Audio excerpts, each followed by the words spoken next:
Le dôme de la bombe atomique, également connu sous le nom de Janbaku Dome, se dresse dans la ville d'Hiroshima, au Japon. Construit en 1915, le bâtiment portait initialement le nom de Hiroshima Prefectural Industrial Promotion Hall.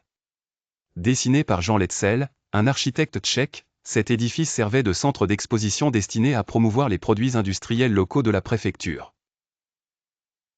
La structure se compose d'une ossature métallique et de murs en briques, surmontés d'un dôme central en cuivre. Le 6 août 1945, la ville d'Hiroshima a été frappée par Little Boy, une bombe nucléaire à uranium lâchée par les États-Unis pendant la Seconde Guerre mondiale.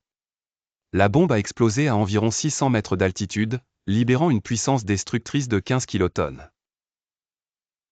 Les effets furent immédiats, une température de 3000 à 4000 degrés Celsius à l'hypocentre, une onde de choc supersonique avec un souffle atteignant 1000 km/h, un rayonnement intense, et des incendies massifs.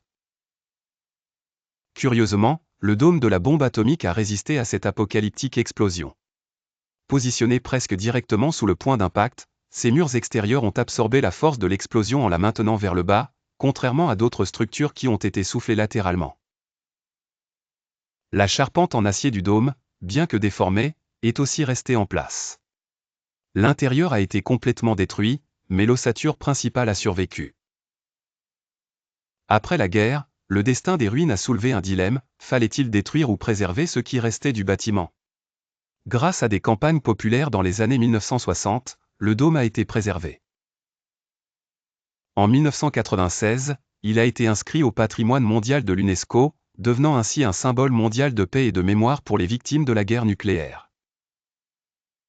Aujourd'hui, le dôme de Janbaku est protégé et conservé tel qu'il apparaissait après l'explosion. Il fait partie intégrante du parc du Mémorial de la paix de Hiroshima et sert de lieu de recueillement et d'éducation pour les générations futures. L'UNESCO décrit le dôme de Janbaku comme le seul édifice resté debout près de l'hypocentre, ce qui en fait un témoignage irremplaçable de l'un des événements les plus destructeurs de l'histoire de l'humanité.